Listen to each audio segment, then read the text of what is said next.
Welcome to another edition of Government to the People, Laurel Connections. I'm Kieran Gov't, your host. Thank you for joining us. I have with me today the Director of Community Planning and Business Services, Karl Brindle. Thank you for joining us. My pleasure.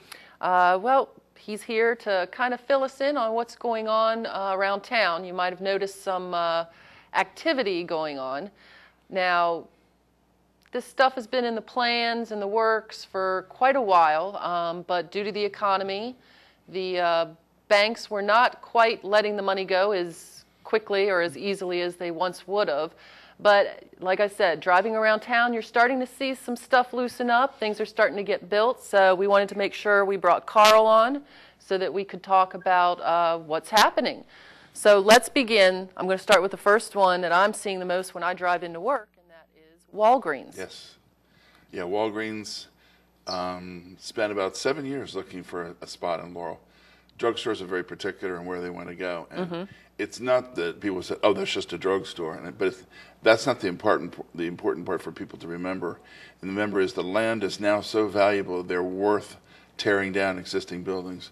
And I dare say the blue building that occupied that site probably didn't have a fan club. And I didn't hear of anybody that was particularly sad to see it go. Right. It was ugly, for lack of a better word. Okay. And we were very lucky because the two restaurants that were displaced by the development have both found homes inside the city limits. Very good. We're very happy about that. So it's going to be a new prototypical Walgreens, much bigger than, it's just not just a box. It's Walgreens was extremely cooperative and in the visual appearance of the building. So I think people really like it. It's the start of a changing Route 1. Right. Well, it was, it was sad, the blue building. Yeah, it wasn't pretty, but, it was run down, and I think it was just easier for someone to tear it down than to try and fix it up. So. Right. It was tired. Yeah. And Walgreens, fairly decent place. It's got a nice area, nice spread, so it was able to fit in there quite nicely. Yeah, they need a little bit of breathing room because obviously for a parking lot. Parking, yes, that's the main thing. Now we also have a new district in the city of Laurel, and I believe it's called the Arts and Entertainment District, and Correct. It's located on C Street. Why don't you tell us a little bit about that? Well, its epicenter is C Street. The Arts and Entertainment District was a first blush by Mayor Moe and the City Council to create incentives to help the Laurel artistic community find a home, basically. Right. The state has programs called Certified Arts and Entertainment Districts, and we're trying to move forward in trying to get state certification maybe in 2013. Oh, good. To do that, which means there's extra grants that can come our way and things like that. But the most exciting thing to happen in the Arts and Entertainment District, which C Street is we call it the epicenter. As you put it, the epicenter. And just as we all, I'll get it out. Just as we all attended, hopefully last week, the C Street Arts Festival. Yes. Was the first, very successful. They had a number of vendors and lots of people come. So we're hoping that's the start of many things to come in the district. The police department building, which is, again, another tired old building, that's the other good news in the Arts and Entertainment District because we have a company from California, from San Francisco, that has a purchase contract, Klingbeil Capital Management, to buy the property that was the police department, tear it down, and create a mixed-use development, mostly apartments, but right. Some commercial space, good, some office space. But the interesting tweak about it, because it is in the Arts and Entertainment District, artists can come not only to do their production studios, they can have their studios where they actually sell from the studio, production. I'm assuming they don't have like a torch or anything like that. Right. no acetylene torches, a few please. Safety codes, right. So we're encouraging them as a place to go. So the new complex stretches from B to C Street. It's actually 4 stories, right, overlooking that. So we're hoping to put in like little places and little shops and stuff because they will have 2,300 square feet at least of commercial space. And the studios for the artists you can live, work there. You can do, just have a shop there. So we're hoping it would take off, and hopefully that'll be under construction probably in the next 6 to 12 months. Oh, great! Now it has concept approval now. We still have to go through a number of other.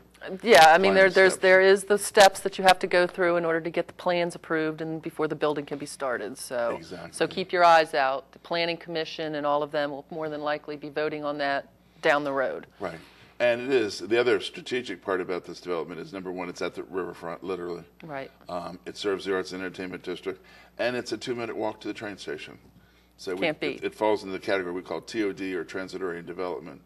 And then it'll be a sister to another development we've been working on for some time, which hopefully is now loosening up too with the marketplace, and that is right at the train station itself. Okay.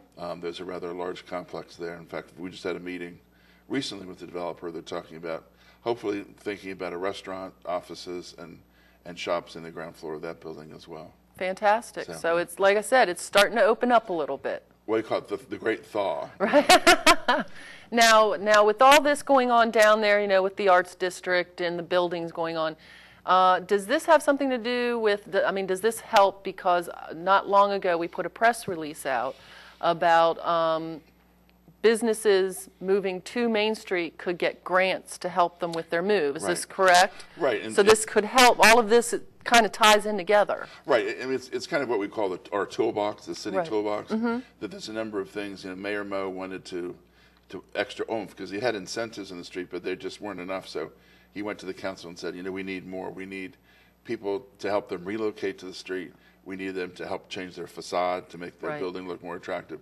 And we need help to maybe help them with their sign, their use permit, to be more flexible to people, because small businesses tend to fail at an alarming rate. So we're trying to help them off to a better start. Plus, the city is in a state-designated sustainable area, right, which means we benefit from a number of state programs, the best of which is called Neighborhood Business Works. Oh, great. It is from the Department of Housing and Community Development. And we've had a number of parties sit down with their underwriter because they can help you with fixtures, real estate acquisition, all kinds of things, state assistance, underwritten loans. And like I said, we've had a number of people, I can't discuss them, but oh yeah, who that's they are, fine. we've had a number of people already see the state. We arrange meetings here at City Hall for them to come in and visit with the state. So I think we're planting some seeds that'll. So people are starting to take advantage. Oh, absolutely. Good, yeah. Good. I'm glad to hear that. Now, you mentioned sustainability, the state's delegation of sustainability. Now, we have BRAC, and all of this ties in together. I know that there's lots coming down the pike with Fort Meade and the military and BRAC. You're seeing all the building going on. So let's get Karl to fill us in on what's new with that. People thought BRAC was something that came and went like a wave, and it didn't. Yes, a number of thousands of jobs were moved onto Fort Meade, but the bigger development of Fort Meade is ongoing and yet to come. Right. Things like Cyber Command, the expansion of National Security Agency, things like that are continually adding jobs at Fort Meade. We cherish our BRAC designation. We haven't used it yet, but we plan on doing it. I'm hoping in the very near future the mayor will have an announcement for us about the mall. And one of the things we want to use to save tax money is the redevelopment of Route 1 in front of that mall. There needs to be intersection improvements for the flooding customers that will come into our new town center. Right. So. Yeah, with all the stuff going on at Fort Meade, that means more people coming here to find places to live and shop and all that. Yeah, Laurel changed dramatically. So, the new developer of the town center complex, Greenberg Gibbons Commercial, helped us discover something we hadn't heard yet from the census information, that the city has become relatively affluent by comparison. So our demographics are now more similar to Crofton and Annapolis and places like that. Great. But what that means is it's not a matter of snobbish distinction. It means it attracts the interest of different retailers. It opens it up. And we all know that many people in Laurel, all of us, as a matter of fact, tend to leave the city almost every day to do their shopping. Well, yeah. And a lot of us head northwesterly, some of us head northeasterly, But basically, we leave town to do it, and we need to capture those people back into town. And that's what you're working on, to try and get them back in here. We need to get, I know you mentioned the mall.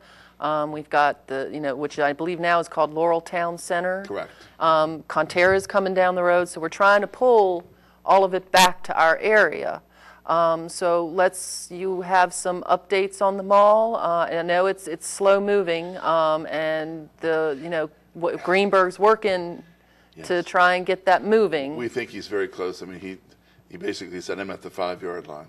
Good. Ready for the touchdown. Glad to hear. We're hoping, and it could happen almost the next couple of weeks for all we know. But I don't say that anymore because I've been saying that for years, with all the delays. So I don't try to be time specific about it. But we're more hopeful than ever. We think that it was very difficult for him to deal with the existing tenants in the property.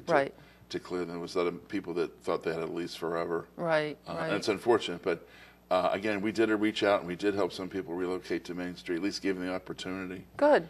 To know that there were resources. Main Street vacancies are not nearly as plentiful as they once were. Right. They're shrinking pretty quickly. Yeah, it wasn't as prevalent. I'm starting to see people fill the spaces now, and that's good. They are. So that's all a good deal. Okay. We'd also, let me back up, we'd also talked about, you said something down at the Laurel train station. Yes. So what's going on, and I believe that's the Mark TOD? Correct. Okay, so why don't you explain what's going on a little further, because you did mention it, you had a meeting talking about restaurants. Where are we at with that? Because there is something going on in Howard County that's not too far from the Laurel train station. Right, it's literally within visibility. Right. The two look at each other. Yeah, we've had some, and we think the Howard project is much, much larger than our project. Right. It's just a single piece of property. They're looking at over 1,000 units. Okay. And a lot of office space. Mixed use?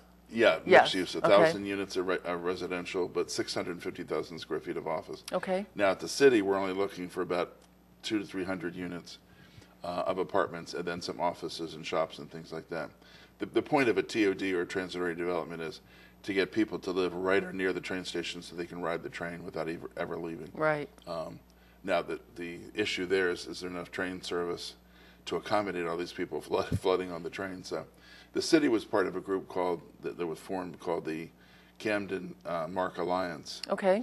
Which tries to at least get together. It's a number of all the universities and all the counties and everybody to try to make sure that the state understands that we think the Camden line is just as important as the other lines. Oh, definitely. I mean, take a look at the parking lot every day. I mean, it's full to capacity. It's and it overflows into the American Legion side as well. And since the Camden line goes through so many jurisdictions, there had to be a single voice, and that was coordinated through Senator Rosapap. I mean, he kind of led the charge to try to at least have everyone focused in, because it's important.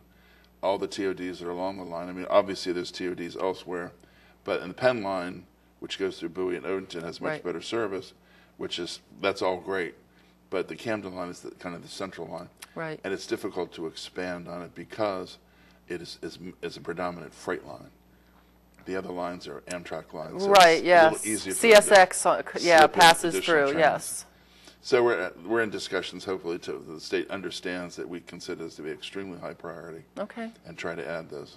All right, and where would the building go? I mean, everybody knows, you have the train station, you have the parking lot next to it, and then just on the other side of that street, there's that whole parking area. Where are you looking at, or where is the state looking at? The building would take up all the land in between Main Street and Route 1 in front of the station. Okay. Which leads to your question, where are the commuters going to park? In addition to them building that development, they have to build a multi-level parking garage. Okay. Under the railroad tracks. Oh. Right next to Donnie, well, I know Donnie Danneman retired, but Danneman's Auto Service. And that's on the other side. Correct. They'll build the garage there. Okay. And the commuters can be there. The people that will use this garage, which should be a partially subterranean garage, will be the people who live in the apartments that visit the restaurant or visit the shops and the offices. Okay. And it's interesting because we learned a lot from like Patuxent Place that you can multi-use spaces throughout the day. Well, I may not ride the train, but I might live there, and then I go. While I'm gone, someone can use my space to patronize an office or have lunch at a restaurant or something like that. So I think it'll work out very well. Good.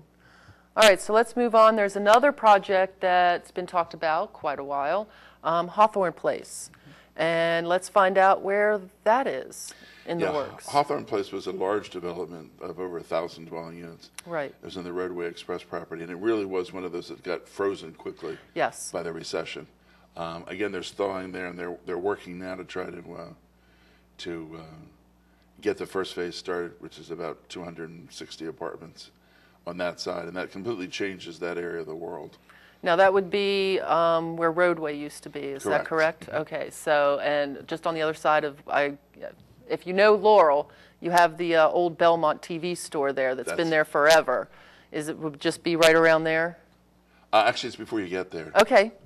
The road directly in back of it as you're going down Marshall Avenue Yes. is called Staggers.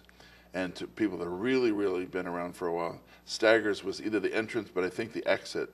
For the drive-in. For the drive-in. Yes, Yeah. it was the exit. Yeah. Yes, yes. I remember So it well. I wasn't. I'm sorry. I wasn't going to imply any age.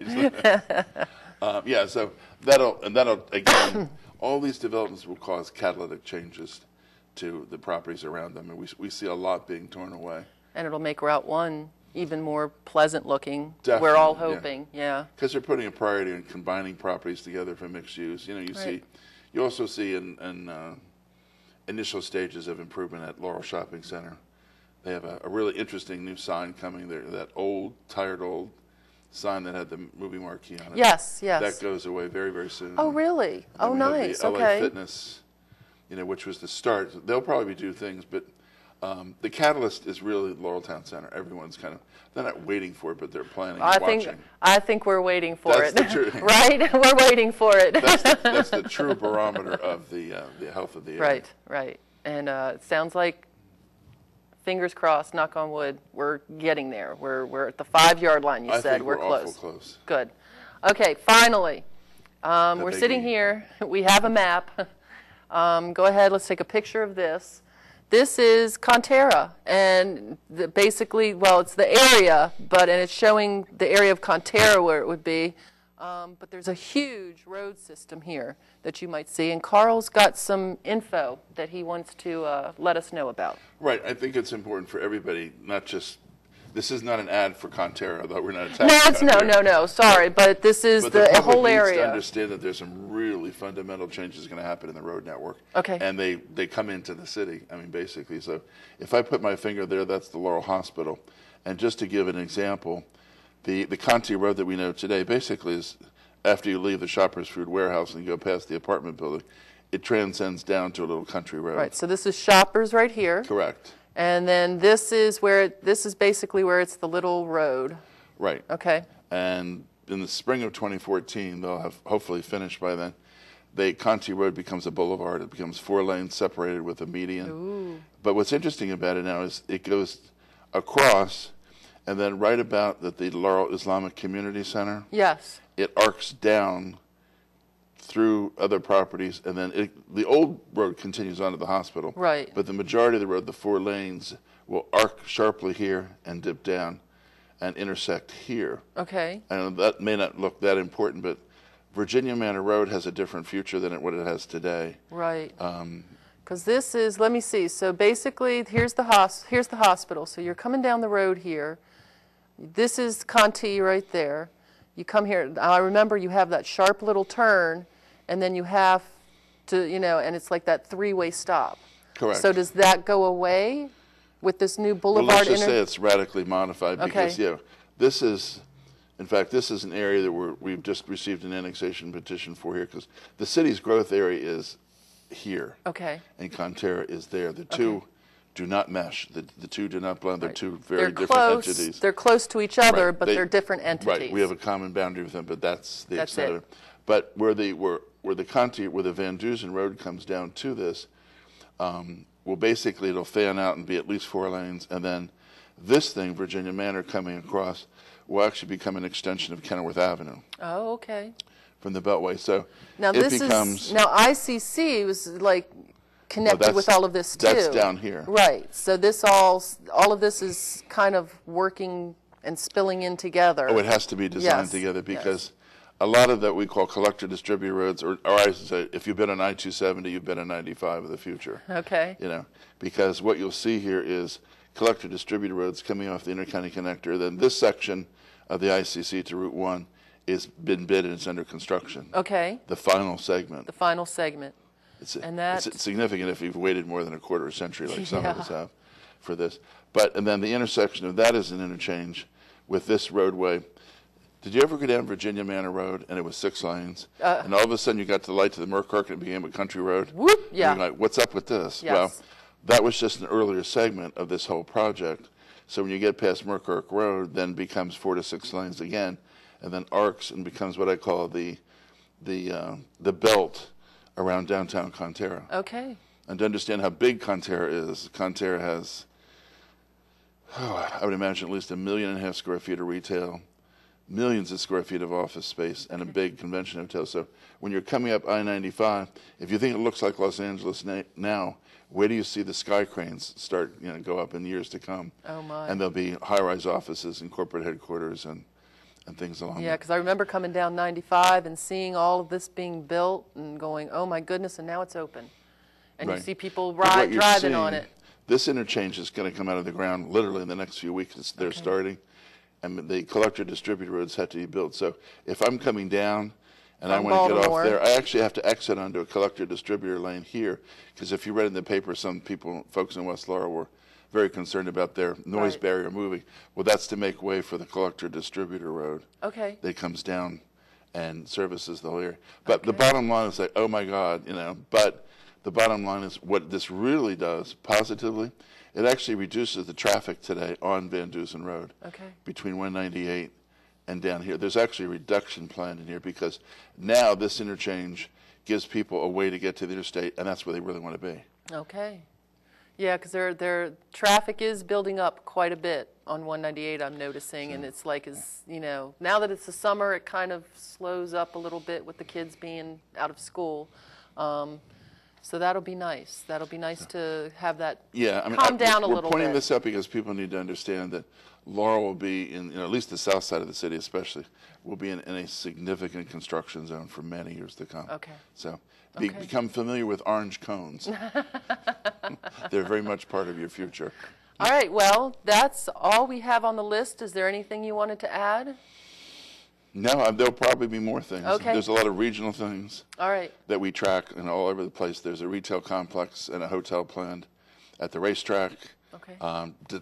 Slots aside, so they're everywhere you look, the corridor is filling in. It's starting to open up. It's just starting to. Right, the great thaw, as you put it. Yes, yeah, because it'll come from all over the place. So obviously we're working with State Highway very carefully too, Yes. because to make sure that regional traffic, because if you create too much pass-through traffic through the city, if you're on Talbot or Gorman Avenues, you don't appreciate the pass-through traffic. Yes, definitely. So they're looking for other ways to use 32 and all these other places to get people. And hopefully this will help thin it out a little bit. We're hoping. And we're keeping our fingers crossed.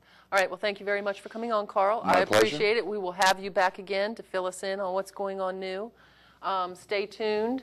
We'll have him back. Next edition, we'll try and have someone from the police department. Summer's here, so the kids are out there, so let's try and get some safety tips.